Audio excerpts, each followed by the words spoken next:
नमस्कार, मैं डॉक्टर राकेश पाठक। दोस्तों, आपको याद होगा कि 2014 से पहले जब रुपए की कीमत गिरती थी तब देश भर में किस तरह का बवाल होता था। तब नरेंद्र मोदी गुजरात के मुख्यमंत्री थे और उस वक्त उन्हें मालूम था कि रुपए की कीमत गिरने के कारण क्या होते हैं। उनका दावा था कि वे गवर्नमेंट में हैं, वे सरकार में हैं, इसलिए वे जानते हैं कि रुपए की कीमत क्यों गिर रही है।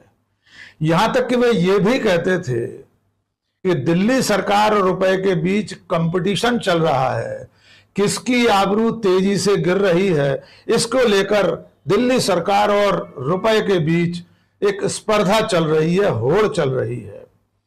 यहां तक कि वे आसपास के तमाम पड़ोसी देशों के नाम लेकर सवाल पूछते थे कि क्या कारण है पाकिस्तान के रुपए की कीमत नहीं गिर रही, श्रीलंका, बांग्लादेश की कीमतें नहीं गिर रही, लेकिन भारत के रुपए की कीमत गिर रही है। और अब जबकि नरेंद्र मोदी को प्रधानमंत्री बने अब 11वां साल चल रहा है, रुपया गिरते गिरते उस मुकाम पर पहुंच गया है जहां से फिलहाल उसका कोई मुकाबला करने वाला नहीं है। आज की तारीख में रुपए की कीमत डॉलर के मुकाबले 84 रुपए 38 पैसे है। यानी $1 खरीदने के लिए आपको 84 रुपए 38 पैसे खर्च करना पड़ेंगे। आप अंदाजा लगा सकते हैं 2014 से पहले जब डॉलर के मुकाबले रुपया 50, 55, 60 रुपए होता था तो किस तरह पूरे देश में हड़कंप मचता था।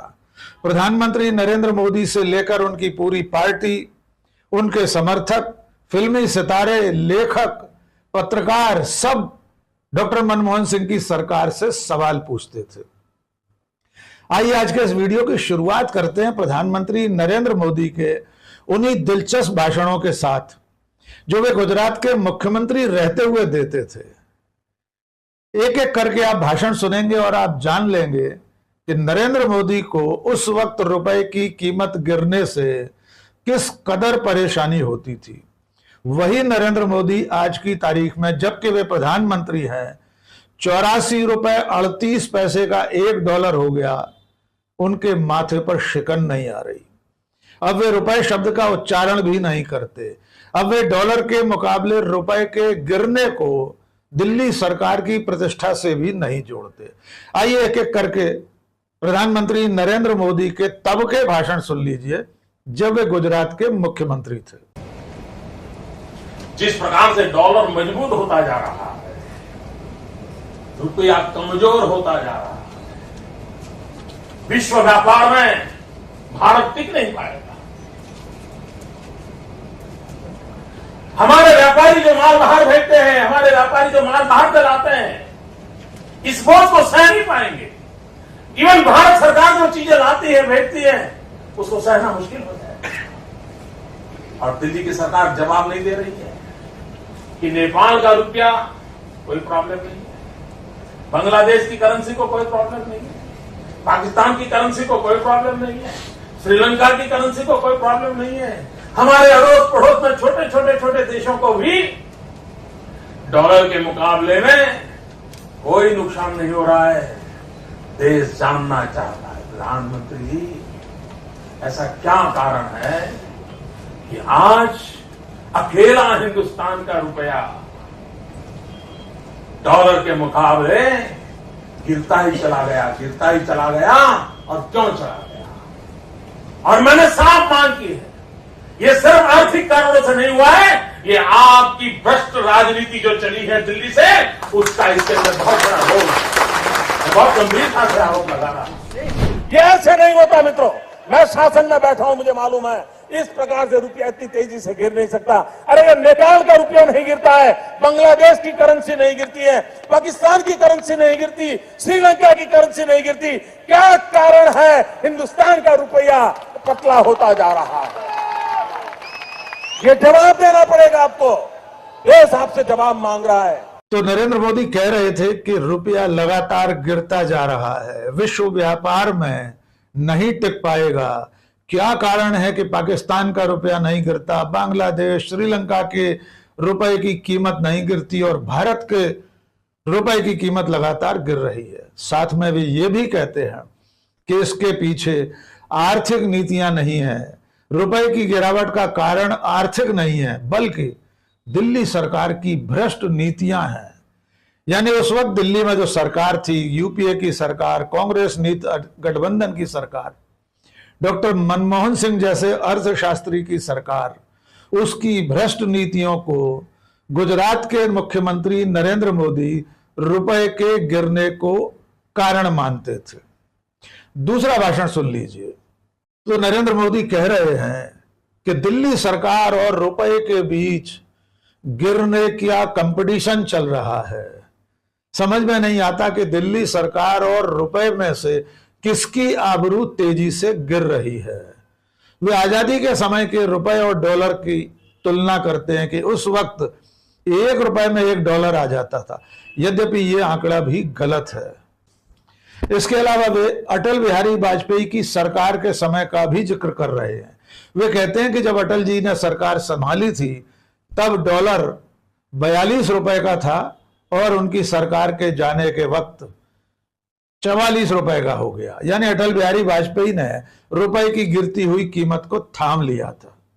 तो जो नरेंद्र मोदी गुजरात का मुख्यमंत्री रहते समय रुपए की कीमतों के गिरने को लेकर इस कदर आक्रोशित रहते थे, इस कदर गुस्से में रहते थे, सीधी चुनौती देते थे दिल्ली की सरकार को, वे नरेंद्र मोदी 11वीं साल में प्रधानमंत्री हैं, लेकिन गिरती हुई कीमतों पर, रुपए की गिरती हुई कीमत पर पूरी तरह से खामोश हैं। पिछले 10 सालों से लगातार हर साल रुपया गिरता जा रहा है। 2017, 18, 19, 20, 21, 22 और अब 2024 में गिरते गिरते रुपया डॉलर के मुकाबले में वहां पहुंच गया है जिसे देखकर लग रहा है कि वो दिन दूर नहीं है, जबकि $1 खरीदने के लिए आपको ₹100 खर्च करने पड़ सकते हैं। अगर रुपए की कीमत इसी गति से गिरती रही, हो सकता है 2025 खत्म होते होते इसकी कीमत, $1 की कीमत ₹100 हो जाए। लेकिन प्रधानमंत्री इस पर खामोश हैं। जिन नरेंद्र मोदी को रुपए के गिरने के तमाम कारण मालूम थे, अब वे उन सारे कारणों पर जाना भी नहीं चाहते। उन्होंने पिछले 10 साल से एक शब्द इस विषय में नहीं बोला है। और आइए अब आपको कुछ और दिलचस्प बयान याद दिलाते हैं। जो लोग 2014 से पहले रुपए की कीमत गिरने पर सबसे ज्यादा परेशान होते थे, सबसे ज्यादा चिंतित होते थे, उनमें भारतीय जनता पार्टी के नेताओं के अलावा अगर कोई सबसे पहले नंबर पर था तो वे थे फिल्मी सितारे, हमारे बॉलीवुड के बड़े बड़े स्टार, सदी के महानायक अमिताभ बच्चन और उसके अलावा तमाम बाकी हीरो हीरोइन।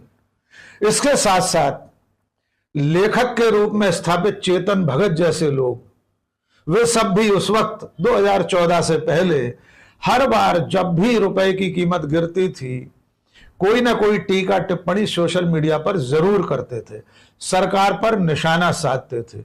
लेकिन अब 2014 के बाद से उन्हें सांप सूंघ गया है। उनकी हिम्मत जवाब दे गई है कि अब वे रुपए की घटती हुई कीमत पर, गिरते हुए रुपए पर एक शब्द भी बोल सकें या लिख सकें। उनके बयानों से पहले एक और दिलचस्प बयान आपको दिखाते हैं। केंद्रीय वित्त मंत्री निर्मला सीतारामन, वे भी उसी जमात में शामिल हैं जिन्हें रुपए की गिरती हुई कीमतों पर बहुत ज्यादा चिंता होती थी। लेकिन अब उनके तर्क शास्त्र में एक नया तर्क आ गया है। उन्होंने एक कार्यक्रम में कहा था कि रुपया नहीं कमजोर हो रहा, डॉलर मजबूत हो रहा है। यानी एक ऐसा तर्क जो 2014 से पहले अगर कोई भी अर्थशास्त्री, कोई पढ़ा लिखा व्यक्ति कहता सुनाता तो उसका मखौल उड़ाया जाता। लेकिन अब मोदी सरकार की वित्त मंत्री कह रही हैं रुपया कमजोर नहीं हो रहा बल्कि डॉलर मजबूत हो रहा है। आप समझ सकते हैं उनके पास इस वक्त रुपए की घटती हुई कीमतों को लेकर कोई माकूल जवाब नहीं है। At it as not rupee sliding, and look at it as dollar strengthening incessantly. So obviously all other currencies are performing against strengthening dollar. And I'm not talking technicalities, but it is a matter of fact that India's rupee probably has withstood this dollar, rates going up, the exchange rate in favor of dollar strengthening is there, and I think Indian rupee has performed much better than many other emerging market currencies. But I think the efforts are by the RBI more towards maintaining a certain, let's say, more towards seeing that there are not too much of volatility. It is not to intervene in the market to fix the value of rupee. So containing the volatility is the only exercise that RBI is involved in. And I've said this before, the rupee will find its own level. आइए अब आपको फिल्मी सितारों की तरफ ले चलते हैं। बड़े बड़े फिल्मी सितारे, उन्हें बड़ा संकट था, उन्हें बड़ी तकलीफ थी रुपए का घटता हुआ मूल्य देखकर।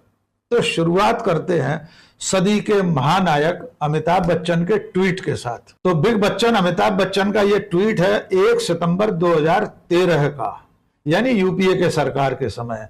अमिताभ बच्चन लिखते हैं, new word added English dictionary रूपीड।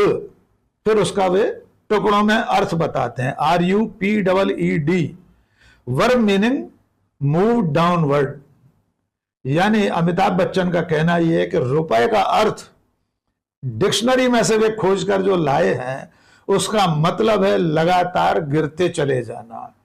Amitabh Bachchan को रुपया इस तरह गिरता हुआ दिख रहा था कि उसका नया नाम, नया अर्थ वे डिक्शनरी से खोज लाए थे। लेकिन तब से लेकर आज तक, मई 2014 में नरेंद्र मोदी के प्रधानमंत्री बनने के बाद से आज तक अमिताभ बच्चन ने एक शब्द भी रुपए की घटती हुई कीमतों पर नहीं लिखा है, जबकि रुपया हर साल गिरता चला जा रहा है। आइए कुछ और फिल्मी सितारों के ट्वीट आपको याद दिलाते हैं। अनुपम खेर जाने माने फिल्मी सितारे हैं। सब कुछ गिर रहा है, रुपए की कीमत और इंसान की कीमत। हम उस देश के वासी हैं जिस देश में गंगा रोती है। अगस्त 28, 2013, यानी यूपीए के सरकार का समय। अनुपम खेर को इंसान की कीमत और रुपए की कीमत गिरती हुई दिखाई दे रही थी और उस वक्त गंगा रोती हुई दिख रही थी।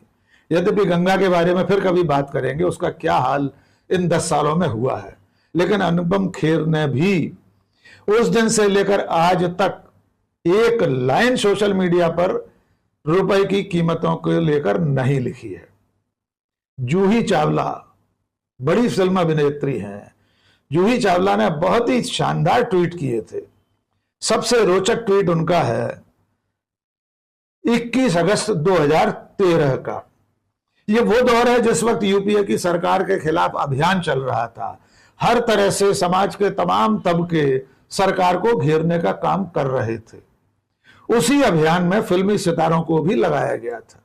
जूही चावला लिखती हैं 21 अगस्त 2013 को, थैंक गॉड, भगवान का शुक्र है, अपन के अंडरवियर का नाम डॉलर है, रुपी होता तो बार बार गिरता रहता।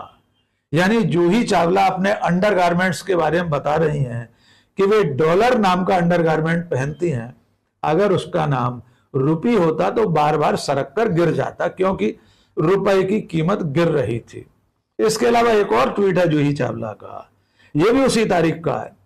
The only way the rupee can save itself is by tying a rakhi to the dollar and saying मेरी रक्षा करना।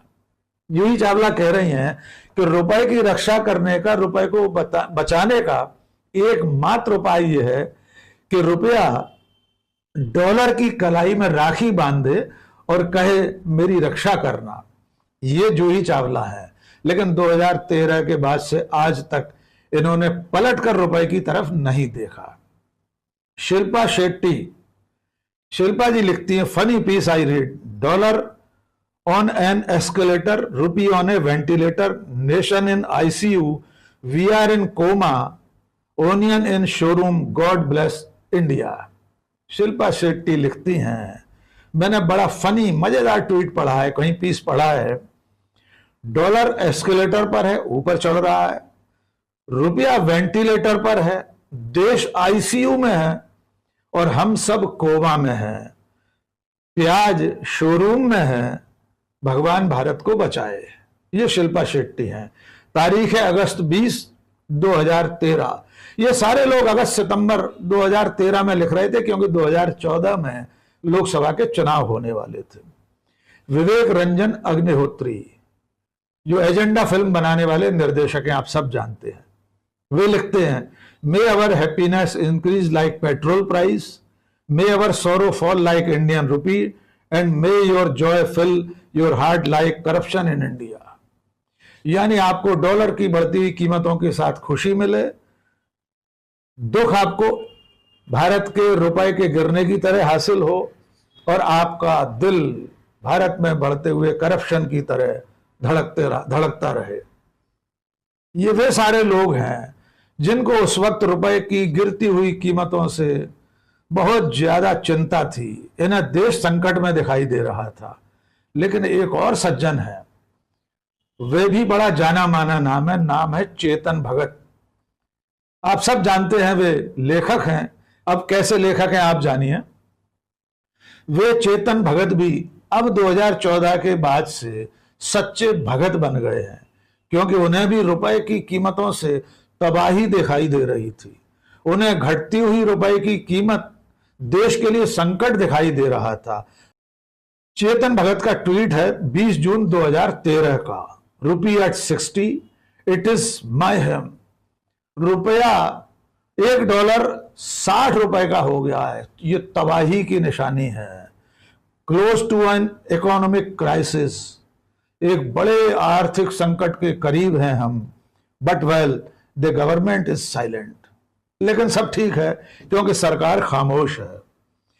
चेतन भगत को 2013 में $1 $60 का मिलना तबाही दिखाई दे रहा था। तब उनके लिए पूरी अर्थव्यवस्था तबाही के कगार पर थी। उन्हें लगता था इकोनॉमिक क्राइसिस आने वाली है, आर्थिक संकट आने वाला है। लेकिन अब ₹84.38 में $1 उन्हें सस्ता दिखाई दे रहा होगा और सरकार तब मौन थी।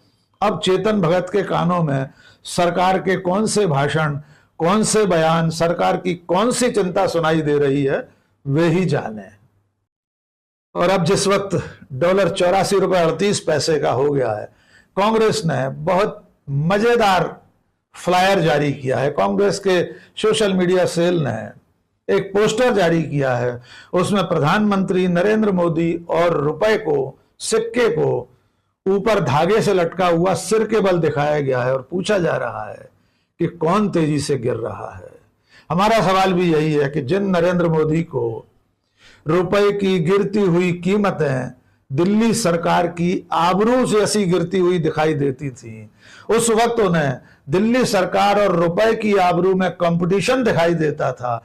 तो अब सवाल यह है कि जब $1 $84.38 का हो गया है, तो प्रधानमंत्री जी किसकी आबरू गिर रही है, किसमें कंपटीशन चल रहा है? और आपको तो सब मालूम है कि रुपए की कीमत क्यों गिरती है। तो इसे थाम क्यों नहीं लेते नरेंद्र मोदी जी। आज के इस वीडियो में बस इतना ही। आखिर में एक छोटी सी अपील, ये वीडियो आपको कैसा लगा कमेंट सेक्शन में कमेंट करके जरूर बताइए। और अब तक हमारा चैनल आपने सब्सक्राइब नहीं किया हो तो फौरन सब्सक्राइब कर लीजिए। दोस्तों और शुभ चिंतकों के बीच में साझा कीजिए। बहुत बहुत शुक्रिया। जय हिंद।